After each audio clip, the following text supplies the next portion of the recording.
Welcome back, everyone. Before we dive in, be sure to drop your thoughts, feelings, and lessons in the comments below.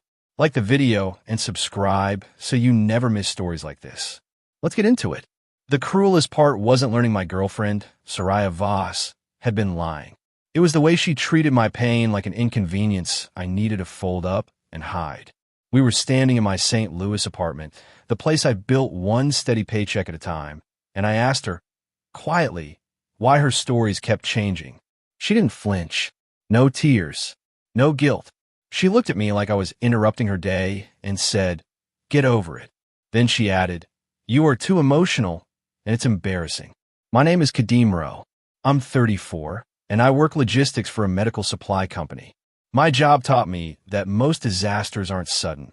They're slow patterns people ignore until it's too late. I'm not flashy.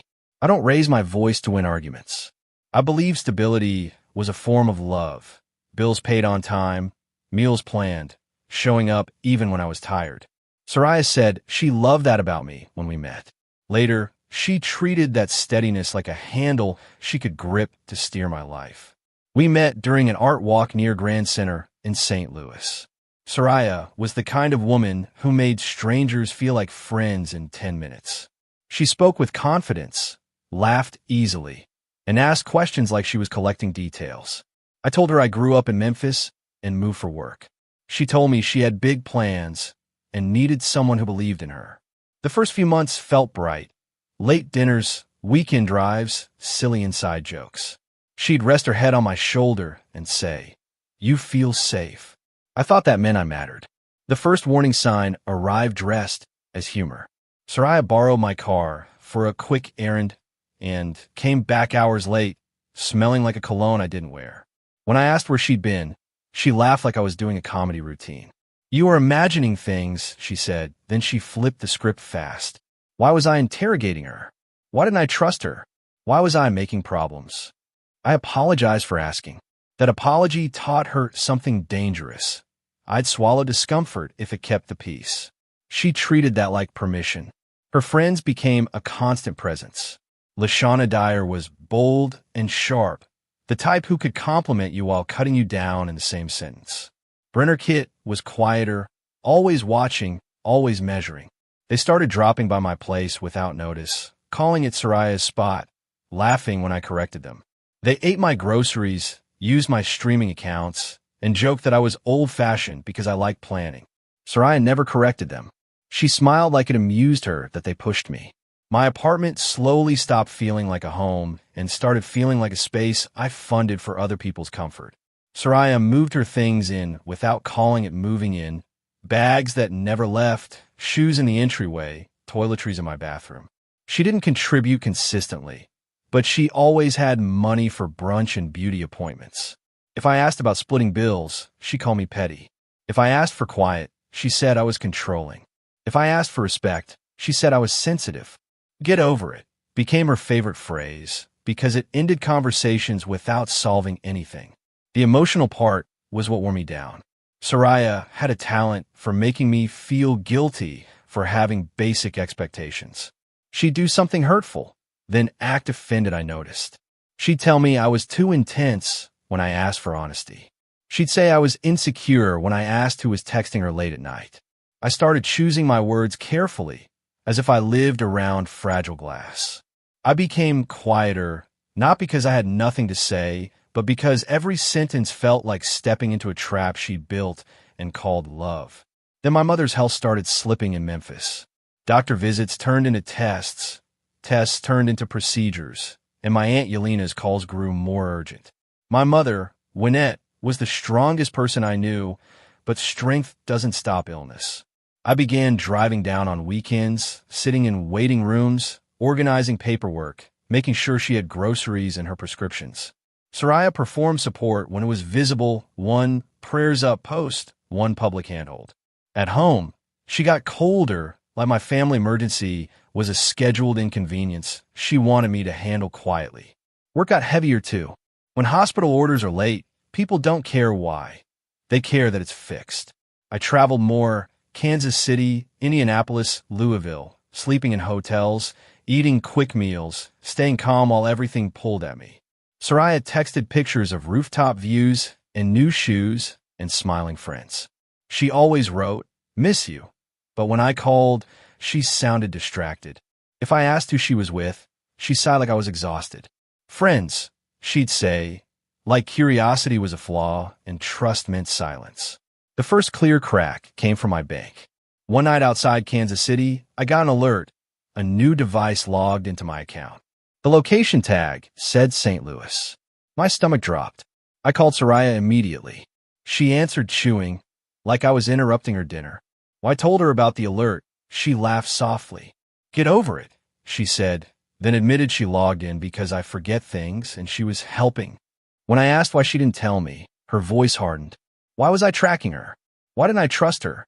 Why was I so insecure? I wanted to believe there was an innocent explanation, so I tried to stay calm. But calm doesn't mean blind. My job trained me to look for patterns, so I did what I always do. When something feels off, I check the details. I open my statements and scan line by line. At first, the changes were small. Subscriptions I didn't remember, cash withdrawals that didn't match my habits, little purchases at places I never went. It looked like nothing until I added it up. Then it looked like a steady leak someone was counting on me not to notice. Months earlier, Soraya had offered to organize my finances. She said I was too trusting and life was easier when one person handled the boring stuff. She asked for access to my budgeting app, my email, and a couple of accounts tied to autopay. I agreed because I loved her, because I was tired, and because I believed couples share burdens. Now I checked my account recovery settings and found her email listed as a backup. Her number was attached to a payment app one barely used. She wasn't just helping. She had built herself an access route. I pulled my credit report. There were inquiries I didn't recognize. Not a full crisis yet, but movement, like someone testing how far they could go. I sat at my kitchen table and felt my chest tighten, not with anger first, but with disbelief. I wasn't just dealing with cheating. I was dealing with someone treating my identity like a tool. I started a folder system in my laptop like I do at work, finance, devices, housing, property, communications. I saved alerts, exported histories, and took screenshots with dates. Confrontation would only make her erase things.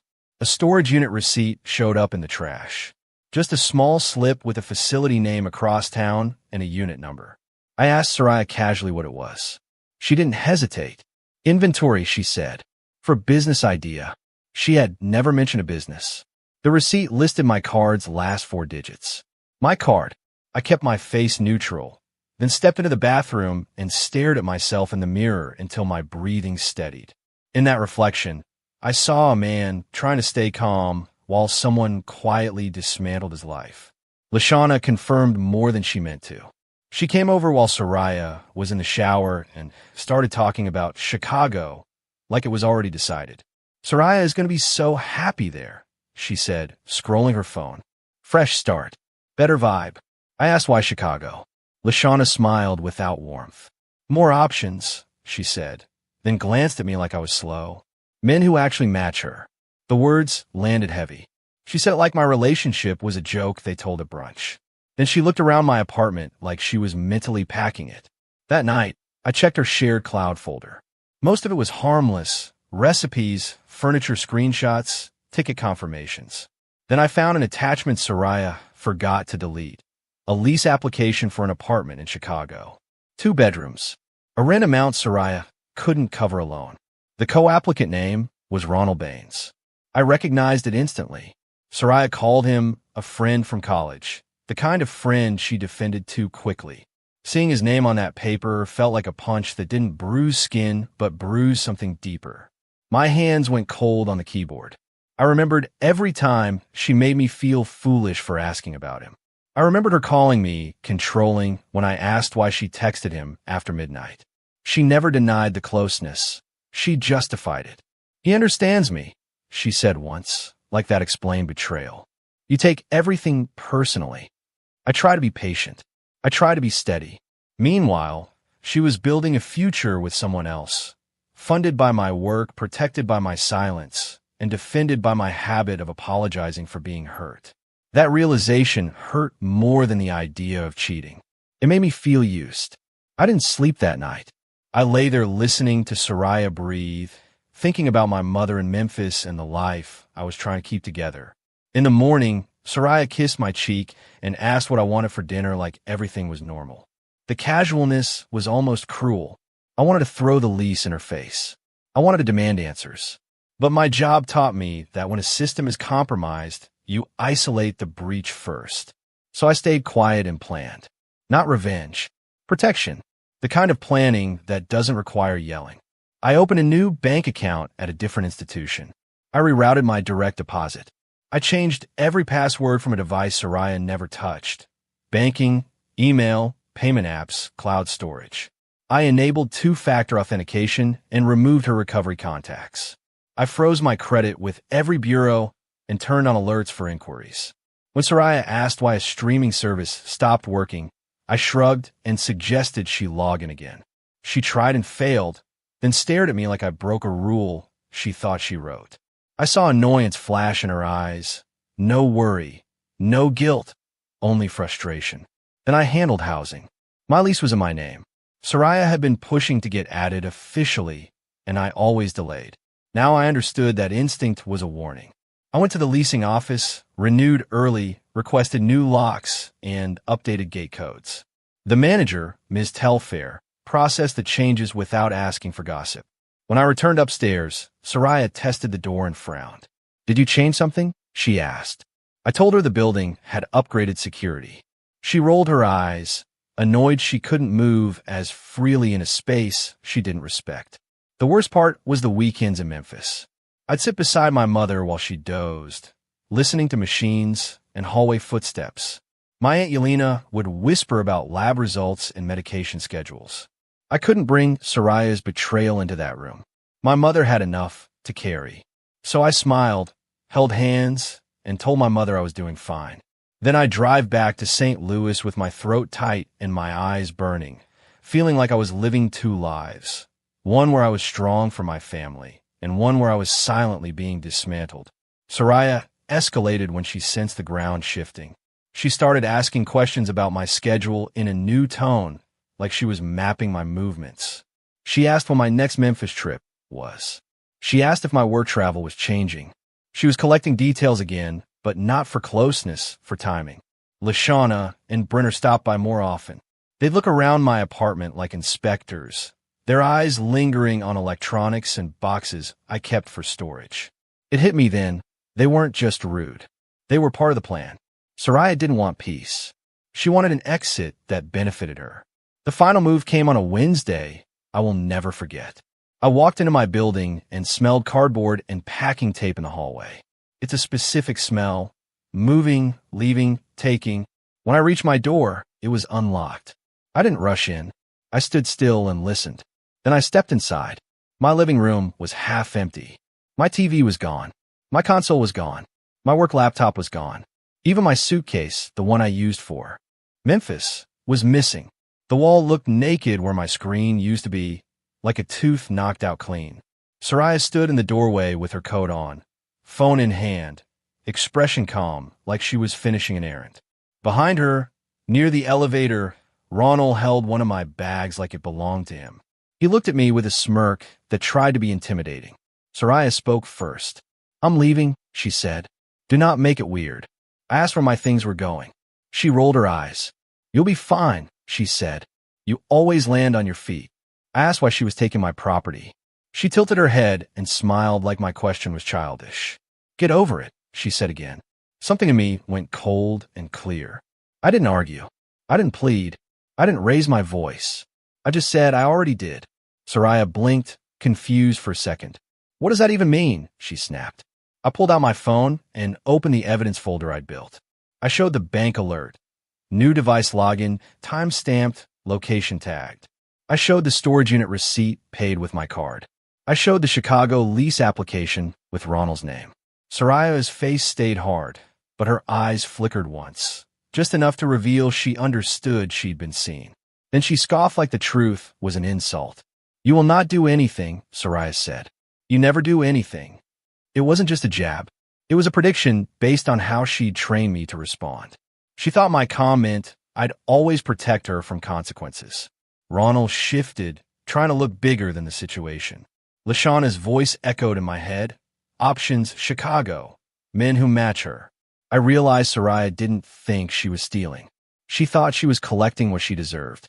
That entitlement is a strange kind of cruelty because it doesn't need anger. It just needs you to stay quiet. I turned and walked past them without touching anyone. I went straight to the front office and told Ms. Telfair my property had been taken without permission and I needed camera footage. My hands were steady, but my chest felt bruised. She started the process immediately. A police officer arrived, Officer DeSoto, calm and professional. He asked what was missing, who had access, and when I last saw items. I gave serial numbers because I keep them for insurance and work compliance. I emailed screenshots of alerts and the lease application while he stood there. Documenting in real time felt like the only way to keep my emotions from swallowing me. After the officer left, I went back upstairs to my half-empty living room and sat on the floor. That's when the pain hit. Not a dramatic collapse, just a deep ache that spread through my chest and into my throat. I stared at the blank wall where my TV used to be and realized grief can look like emptiness. I thought about how I'd bought that TV after a promotion, proud of myself. I thought about how my work laptop held years of careful effort. I thought about my suitcase because Memphis wasn't just a place I visited. Memphis was family. Soraya didn't steal objects only. She stole pieces of my stability. Soraya texted that night. Not an apology. An accusation. "Why are you doing this?" she wrote. "We were together. It is not stealing." Then, "You are bitter because you left." I stared at the messages and felt something settle in me. She didn't just lack remorse. She lacked reality. She believed relationships were a license to take, and my love was supposed to cover her consequences. She kept typing, calling me petty, weak, dramatic, controlling. I saved every message. I didn't respond. I learned silence can be strength when someone weaponizes every word you offer. 2 days later, Officer DeSoto called. A patrol unit stopped a car near a storage facility for a minor traffic violation. In the back seat, in plain view, was a laptop with my employer's asset tag. The serial number matched my report. The officer asked if I wanted to pursue charges. For a split second, my old reflex tried to protect Soraya, because that's what quiet men do when they've been trained to keep things under control. Then I remembered her face when she said, "Get over it." I remember my empty living room. I said, "Yes." My voice didn't shake. The part of me that used to apologize for being hurt finally stopped. The chain started snapping into place fast after that. The patrol officer asked Ronald where the laptop came from. He claimed it was his. The officer ran the serial number anyway. It came back flagged. Then the officer asked about other items stacked in the car. Boxed electronics, a console, a suitcase. Ronald's story broke. The storage unit paperwork listed Soraya's name. The payment trail showed my card. Building footage showed Soraya carrying boxes out of my apartment, Brenner holding a door, Lashana hovering like a supervisor. It wasn't one mistake. It was an operation. And operations fail when the paper trail is strong. Soraya called me from an unknown number that evening. Her voice was sharp and shaking, not from regret, but from panic. "Fix this," she demanded. "Tell them it was a misunderstanding." She didn't ask how I was. She didn't admit she was wrong. She spoke like I still belonged to her. I held the phone away from my ear, stunned by the audacity. When she paused to breathe, I said calmly, "Get over it." Then I ended the call. My hands shook afterward, not from guilt, but because cutting a cord you once wrapped around your life still leaves a mark. Lashana tried next. She showed up outside my building entrance and blocked my path like she owned the sidewalk. She told me I was doing too much and that Soraya deserved what she took because she put up with me. I asked what Soraya had put up with. Lashana's face tightened. "Your moods," she said. "Your insecurity." I looked at her steadily and replied, "You mean my boundaries?" Lashana leaned closer, trying to intimidate me with volume. "You will regret this," she warned. I stepped around her and said, "Tell Soraya the era of me cleaning up her choices is over." Brenner reached out through a mutual acquaintance, pretending he wanted to keep things peaceful. That phrasing made me laugh without humor.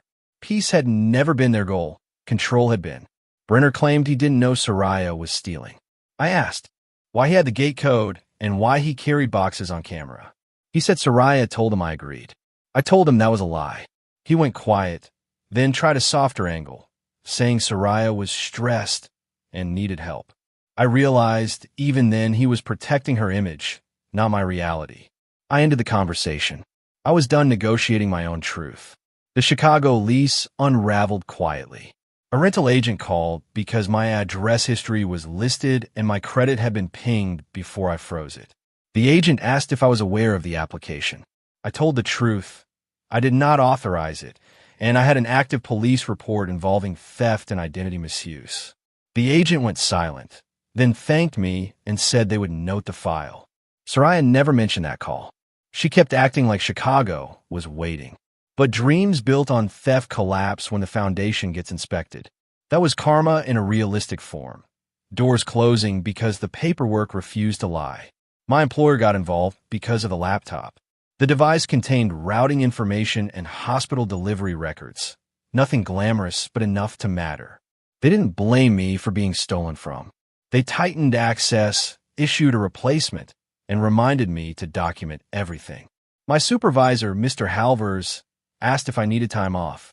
I expected judgment and got concerned. People take advantage of calm men, he said. Do not let it make you bitter. I didn't tell him the full emotional story, but his words stayed with me. Calm is not a weakness. It is discipline, and discipline doesn't mean tolerating disrespect. The legal process wasn't dramatic like television. It was paperwork, hearings, waiting rooms, and the slow weight of accountability. In a St. Louis courtroom, Soraya sat upright with her face blank, like she was attending a meeting she didn't respect. Ronald sat beside her, jaw tight, irritated he got caught in a plan he didn't fully control. The prosecutor presented evidence: footage, serial numbers, bank trails, text messages. Soraya's attorney tried to frame it as a relationship dispute. The judge asked direct questions. Soraya showed no remorse, not even when the facts were undeniable. Watching that stripped away my last excuse for her. When the judge ordered restitution and outlined consequences, Soraya's expression barely changed. That was the moment I accepted she wasn't sorry. She was angry she stopped. Ronald muttered under his breath, embarrassed. Soraya adjusted her hair like the ruling was an inconvenient noise. I didn't feel triumph. I felt clarity.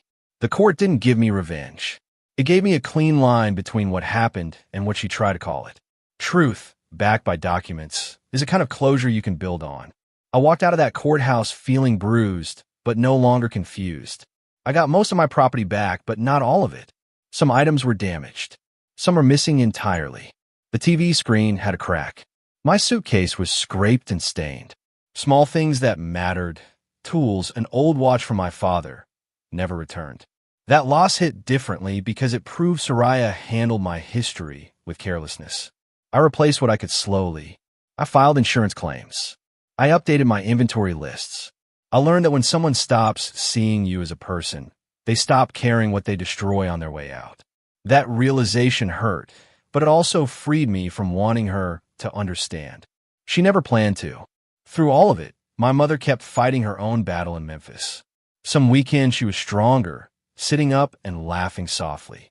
Other weekends, she slept for hours, and my Aunt Yelena and I spoke in whispers about lab results. I kept Soraya out of that hospital room, but the betrayal followed me like a shadow. On the drive back to St. Louis, I'd grip the steering wheel and feel tears rise without warning. I wasn't only grieving Soraya. I was grieving the version of myself that believed love alone could protect me from harm. I was grieving the patience I gave away like it had no value. The loneliness after Soraya was louder than I expected. Not because I missed her, but because I missed the idea of coming home to someone who was on my side. My apartment felt too quiet. Silence makes room for memories, and memories can be cruel. I replayed moments where I ignored red flags to keep peace. I remembered how she laughed when I said I was worried. I remembered Lashana treating my home like a stage and Brenner watching like a guard. Some nights I couldn't sleep, not from fear, but from anger at myself for being trained to accept disrespect and call it commitment. I rebuilt my routines the way I build shipment plans. Step by step, consistent, measurable. I cooked again, simple meals that felt like care. I cleaned on Sundays and played music without worrying who would criticize it. I went to the gym early and let the treadmill burn off adrenaline that had nowhere to go. I tightened digital security, set account alerts, and created systems where no one could quietly reach into my life again. None of it was glamorous. It was private. It was the slow work of rebuilding trust in myself, because that's what Soraya really damaged, my belief that I was allowed to notice what I noticed. Soraya tried to regain control through small invasions. New email addresses, new numbers, messages sent through mutual contacts. She claimed she missed the good times, then blamed me when I didn't respond. Once, she showed up near my office like it was an accident. She smiled like we were still connected. I nodded politely and kept walking. That rejection made her angry. She sent long messages about how I'd never find someone like her, how I was stuck, how I was too soft. Still no apology. Just another attempt to shrink me back into the role she preferred. The most chilling part was her certainty that I would return. Ronald's confidence cracked first.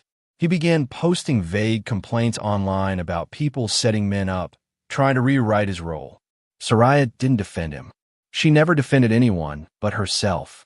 When he became inconvenient, he became disposable. A mutual acquaintance later told me they argued loudly outside a bus station, both blaming the other. That wasn't love. It was a partnership built on taking, and when taking became hard, they turned on each other. Hearing it didn't make me happy. It just made me grateful I wasn't trapped in their cycle anymore. The karma didn't come as a dramatic explosion.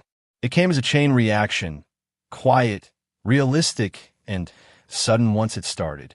Court dates interfered with Soraya's work schedule. She missed shifts, argued with supervisors, and blamed everyone else. Her hours got cut, then she was let go. She posted about unfair bosses and protecting peace, but never mentioned the truth. Her credit took a hit. The Chicago lease evaporated. Friends got tired of her borrowing money and bringing conflict into every room. Karma didn't shout. It removed the safety net she assumed would always be there. And the coldest part was that she still didn't learn. She just got angrier. Restitution came slowly. Not enough to change my life, but enough to symbolize accountability. Each payment arrived without a note, without a message, without a human acknowledgement. Compliance, forced by rules, not conscience. I didn't watch her struggle with pleasure. I watched it from a distance. Her life was no longer my responsibility. That distance was a relief. I didn't have to interpret her moods or translate disrespect into excuses. I just kept moving forward, one practical decision at a time, like rebuilding after a storm you didn't invite and no longer have to host. My promotion arrived quietly. Mr. Halvers recommended me for a role overseeing regional routing, better pay, better hours, more trust. The company valued my documentation habits and calmness under pressure. I didn't post it. I didn't announce it. I celebrated by taking my mother to dinner in Memphis on a day she felt strong enough to sit up and smile. Watching her laugh was better than any public victory. Success didn't need an audience. It needed stability, and that was something I knew how to build. The private part mattered because Soraya always wanted her life to look impressive. I wanted mine to be safe. Healing wasn't straight. Some days I felt light, like I could breathe again. Other days, a phrase would hit my ear, "Get over it," and heat would rise behind my eyes. I learned to sit with those feelings without letting them drive the car. I started writing at night. Lessons, boundaries, reminders. Love doesn't require shrinking. Respect isn't negotiable. Proof protects peace. Those sentences weren't for anyone else. They were for the future version of me that might be tempted to confuse loneliness with permission to accept mistreatment again. My pain became a teacher, but I refused to let it become my identity. In spring, I looked around my apartment and realized it felt different. Not because the furniture changed, but because I had changed. The air felt lighter without constant criticism living in it. I boxed up the last of Soraya's remaining items, things I'd kept sealed as evidence, and carried them out without ceremony. I didn't throw them away in anger. I threw them away like you throw away something expired, something that used to be useful, but now only poisons what it touches. I replaced small things slowly. A new TV, a lockbox for documents, a better desk setup. Each purchase felt like reclaiming ground. Soraya tried one last time through a softer door. She emailed a long message about how she never meant for things to go that far. It was the closest she came to admitting fault, and even then she wrote like events happened to her, not like choices came from her hands. She said she felt trapped, that she needed to survive, that she deserved more. She never said she hurt me. She ended by asking if we could talk privately and leave the past behind. Reading it, I felt fatigue more than anger. Some messages aren't apologies. They're fishing lines, hoping you bite and pull yourself back into water you almost drowned in. I didn't respond. Months passed. The silence held. No new numbers. No surprise appearances. It was as if she finally accepted that the door was locked and she did not have the key. I spent time with people who respected me. Coworkers who showed up, family who loved without conditions. I went to a bookstore and bought novels again, something I stopped because Soraya mocked anything that didn't serve her excitement.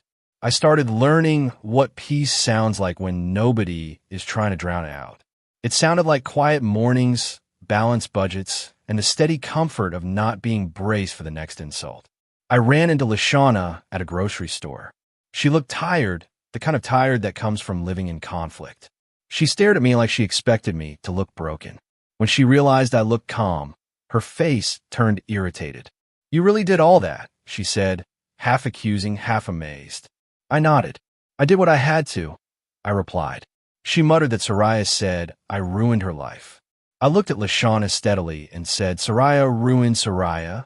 Lashana opened her mouth like she wanted to argue, then closed it. For the first time, she had no joke. I never asked for updates about Soraya, but news travels. I heard she fell out with friends because she borrowed money and didn't repay it. I heard she tried to move anyway, but couldn't get approved without a co-signer, and nobody trusted her enough to sign. I heard she blamed her ex for everything, as if I controlled the consequences of her choices. None of it made me gloat. It reinforced a lesson I learned too late. Entitlement doesn't disappear because you love harder. It grows because it's being fed. Soraya didn't want partnership. She wanted access. The biggest twist, the one that proved how deep her entitlement ran, came a year later from my credit monitoring app. It flagged an attempted inquiry, someone trying to open an account using my information. It was blocked because my credit was still frozen. The location was St. Louis. The name attached was Soraya's. Even after court, even after restitution, even after everything, she tried to reach into my life like it was an unattended drawer. I forwarded the alert to the agencies, updated my reports, and informed Officer DeSoto. That was karma too. The system I built after her kept working, protecting me quietly while she kept repeating the same mistakes. That night, I sat in my living room and thought about what it meant in Soraya's mouth. It meant, stop making me accountable. It meant, don't inconvenience my comfort. It meant, swallow your pain so I can keep talking. When I said it back to her, I meant something different. I meant, I'm done negotiating my dignity. I meant, you don't get to rewrite reality. I meant, you don't get access to me. The phrase didn't become a weapon. It became a boundary. And boundaries aren't loud. They're consistent. And consistency is what creates safety. I kept my success private on purpose. I didn't want a life that depended on people watching. I increased my savings, moved money into long-term plans, and kept my credit frozen until I felt fully secure again. I took a modest weekend trip to Charleston, walked by the water, and ate good food without checking my phone every 5 minutes. I started thinking about buying a home, not to prove anything, but to build something lasting. I volunteered quietly once a month, not as an identity, but as a habit. Peace isn't a mood. It's a system you build, choice by choice, until your life becomes harder to invade. The last time I saw Soraya was from a distance across a courthouse parking lot. She was talking animatedly to someone, hands moving, face sharp, convinced she was the victim of other people's choices. For a second, old anger tried to rise, but it couldn't find traction. I felt detached, like watching a storm from inside a sturdy building. I got into my car and drove away without looking back. That was my real win. Not that she struggled, not that she lost, but her presence no longer had the power to move anything inside me. I used to think closure came from an apology. I used to think if I explained my pain clearly enough, Soraya would finally understand and feel something human. But some people understand you perfectly and still choose themselves over your safety. Closure came when I accepted that. Closure came when I stopped waiting for remorse and started building protection. It came when I realized that love is not proven by endurance. Love is proven by care, respect, and consistency, things Soraya never offered. I didn't win because she got punished. I won because I stopped letting her write the rules of my life. If you're reading this because someone you love told you to get over it while they were hurting you, hear me. Getting over it doesn't mean pretending it didn't happen. It means choosing yourself with actions. It means documenting truth when someone rewrites reality. It means locking doors you used to leave open out of love. It means recognizing when your kindness is being used as a resource. Soraya never apologized. She never showed remorse. She never changed. But she didn't have to for my life to improve. I got over her by removing her access, protecting my future, and rebuilding my peace in private, quietly, completely, and for good. If this story gave you chills, hit subscribe because the next one is even more ruthless. And share this with someone who keeps explaining disrespect instead of setting boundaries. New stories posted regularly. Don't miss the next twist. Today, my life is not flashy. It's stable. It's clean. It's mine. I still travel for work, still call Memphis every day, still show up for my mother with patience. I no longer waste on people who don't value it. I'm careful with who I let close, not because I'm bitter, but because I learned how expensive trust can be when you give it to someone who thinks love is a loophole. Soraya taught me what entitlement looks like. I taught myself what boundaries look like. And the difference between those two lessons is the difference between surviving and living.